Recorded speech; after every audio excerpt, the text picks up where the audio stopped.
कि तराशिए खुद को इस तरह इस जहां में, कि तराशिए खुद को इस तरह इस जहां में, जहां पाने वाले को नाज और खोने वाले को हमेशा आपका अफसोस रहे।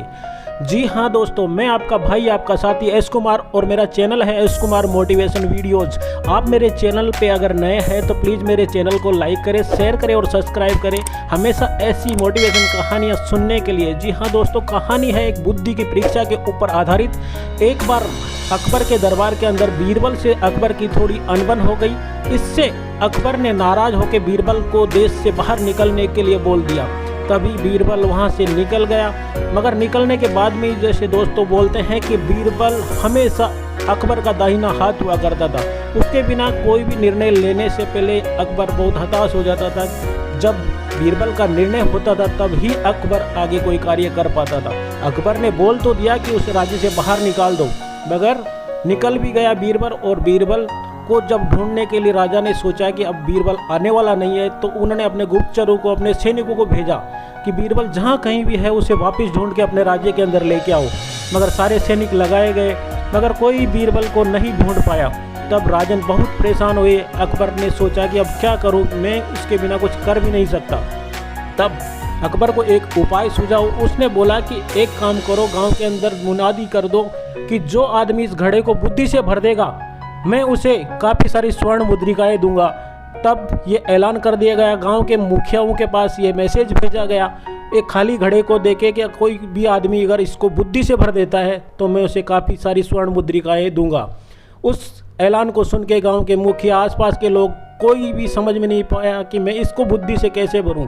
तब लगा कि गांव के अंदर एक मुखिया को एक किसान के पास व्यक्ति जो काम करता था, और वो व्यक्ति केवल बीरबल था जो किसान के खेत पे काम करता था वेश बदल के। वो गया मुखिया के पास और बोला कि राजन, ये मटका मुझे दीजिए और मैंने 1 महीने का टाइम दीजिए, मैं उससे बुद्धि का भर के महाराज को दे दूंगा।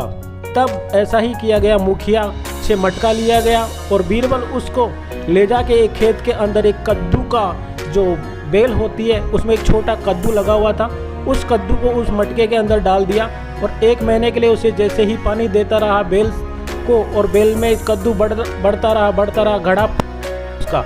इसके बाद में जैसे ही बीरबल ने कद्दू की बेल से उसको हटाया और उस पर कपड़ा डाल के उस मुखिया को दे दिया और जाके बोला कि राजन को जाके दे दो।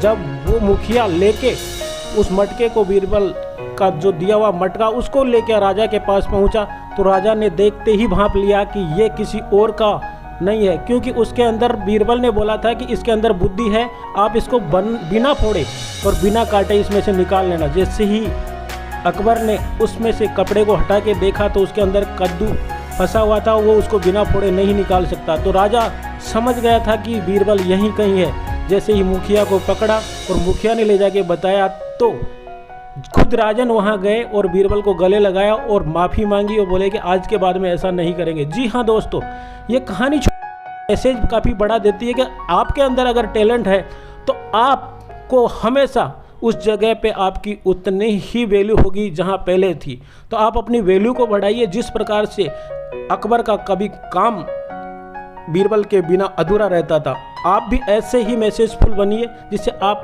लोग आपसे आपको पाके बहुत खुश रहे। जी हाँ दोस्तों, ये कहानी हमें बहुत बड़ा मैसेज देती है कि आप अपनी वैल्यू बढ़ाओ जिस प्रकार से बीरबल की वैल्यू थी। जी हाँ दोस्तों, मैं आपका भाई आपका साथी एस कुमार। और कैसी लगी मेरी छोटी सी प्रेरणादायक कहानी? अगर अच्छी लगी तो मेरे चैनल को लाइक करें, शेयर करें और सब्सक्राइब करें। तब तक के लिए जय हिंद, जय भारत, वंदे मातरम।